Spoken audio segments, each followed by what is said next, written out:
பார்பரிக் பீமனின் பேரன் மற்றும் கடோத்கஜனின் மகன். பார்பரிக் தனது தாயிடமிருந்து போர்க்கலையை கற்றுக்கொண்ட ஒரு துணிச்சலான போர்வீரனாக இருக்க வேண்டும்.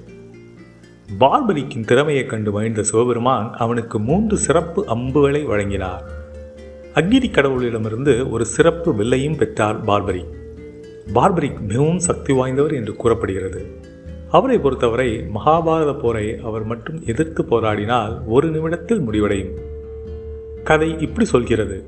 போர் தொடங்கும் முன் பகவான் கிருஷ்ணர் அனைவரிடமும் அவர்கள் மட்டும் போரை முடிக்க எவ்வளவு நேரமாகும் என்று கேட்டார்.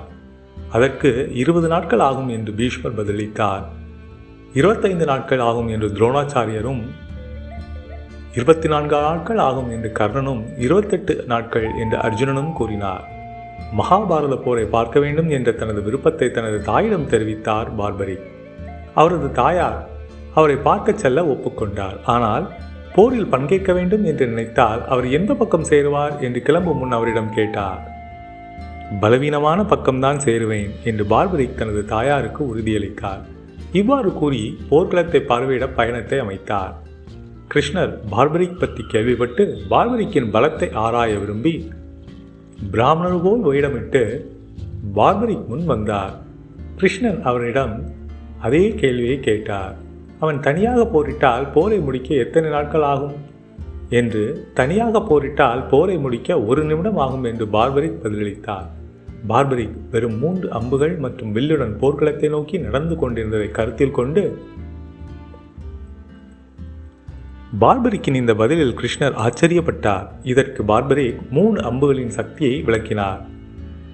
முதல் அம்பு பார்பரிக் அழிக்க விரும்பிய அனைத்து பொருட்களையும் குறிக்க வேண்டும். 2வது அம்பு பார்பரிக் காப்பாற்ற விரும்பும் அனைத்து பொருட்களையும் குறிக்க வேண்டும். 3வது அம்பு முதல் அம்புக்குறியால் குறிக்கப்பட்ட அனைத்து பொருட்களையும் அழிக்க வேண்டும்.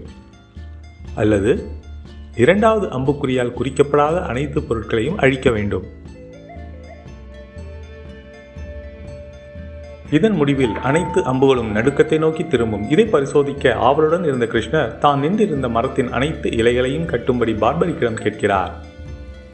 பார்பரிக் அந்த வேலையை செய்ய தியானம் செய்ய தொடங்கிய போது கிருஷ்ணர் மரத்திலிருந்து ஒரு இலையை எடுத்து பார்பரிக்கு தெரியாமல் தனது காலடியில் வைக்கிறார். பார்பரிக் முதல் அம்புக்குறியை விடும்போது அம்பு மரத்தின் அனைத்து இலைகளையும் குறிக்கும் மற்றும் இறுதியில் கிருஷ்ணரின் பாதங்களை சுற்றி சுழல் தொடங்குகிறது. அம்பு ஏன் இப்படி செய்கிறது என்று கிருஷ்ணர் பார்பரிக்கிடம் கேட்கிறார். அதற்கு பார்பரிக் உங்கள் காலடியில் ஒரு இலை இருக்க வேண்டும் என்று பதிலளித்து கிருஷ்ணனிடம் தனது காலை தூக்கச் சொல்கிறார். கிருஷ்ணர் தனது காலை தூக்கியவுடன் அம்பு முன்னால் சென்று மீதமுள்ள இலையையும் குறிக்கிறது.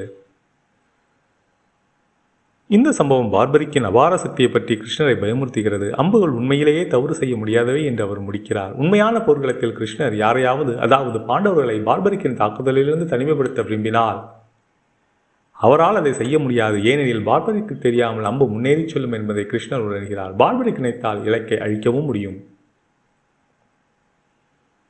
அதற்கு கிருஷ்ணர் மகாபாரத போரில் எந்த பக்கம் போரிட திட்டமிட்டிருந்தாய் பார்பரிக் என்று பார்பரிக்கிடம் கேட்கிறார். பாண்டவர் படையை விட கௌரவ சேனை பெரிது என்பதாலும் தன் தாயுடன் சம்மதித்த நிபந்தனையின் காரணமாகவும் பாண்டவர்களுக்காக போரிடுவேன் என்று பார்பரிக் விளக்குகிறார். ஆனால் இதற்கு பகவான் கிருஷ்ணர் தனது தாயுடன் பார்பரிக் ஒப்புக்கொண்ட நிபந்தனையின் முரண்பாட்டை விளக்குகிறார். போர்க்களத்தில் அவர் மிகப்பெரிய வீரராக இருந்ததால் அவர் எந்த பக்கம் சேர்ந்தாலும் மறுபக்கம் பலவீனமாகிவிடும் என்று கிருஷ்ணர் விளக்குகிறார். எனவே இறுதியில் அவர் இரு தரப்பினருக்கும் இடையில் ஊசலாடுவார். தன்னை தவிர அனைவரையும் அழிப்பார். இவ்வாறு கிருஷ்ணர் தன் தாய்க்கு கொடுத்த வார்த்தையின் உண்மையான விளைவை பார்பரிக்கிடம் விளக்குகிறார். இதனால் கிருஷ்ணர் இன்னும் பிராமண வேடத்திலே பார்பரிக் போரில் ஈடுபடுவதை தடுப்பதற்காக அரப்பணியில் அவருடைய தலையை கேட்கிறார். இதற்கு பிறகு போர்க்களத்தை வணங்குவதற்கு மிகப்பெரிய சத்திரியனின் தலையை பலியிடுவது அவசியம் என்றும், அந்த காலத்தின் மிகப்பெரிய சத்திரியனாக பார்பரிக் கருதப்பட்டதாகவும் கிருஷ்ணர் விளக்குகிறார். உண்மையில் தலையை கொடுப்பதற்கு முன் பார்பரிக் வரவிருக்கும் போரை பார்க்க தனது விருப்பத்தை வெளிப்படுத்துகிறார். அதற்கு கிருஷ்ணர் போர்க்களத்தை கண்டும் காணாத மலையின் மேல் பார்பரிக்கின் தலையை வைக்க ஒப்புக்கொள்கிறார். போரின் முடிவில் பாண்டவர்கள் தங்கள் வெற்றிக்கு யாருடைய பெரிய பங்களிப்பு என்று தங்களுக்குள் வாதிட்டனர். அதற்கு கிருஷ்ணர் பார்பரிக் தலை முழு போரையும் பார்த்திருப்பதால் இதை தீர்ப்பளிக்க அனுமதிக்க வேண்டும் என்று அறிவுறுத்துகிறார். போர் வெற்றிக்கு கிருஷ்ணர் மட்டுமே காரணம் என்று பார்பரிக்கின் தலை கூறுகிறது. அவரது ஆலோசனையும் உத்தியும் அவரது இருப்பும் வெற்றியில் முக்கியமானதாக இருந்தது.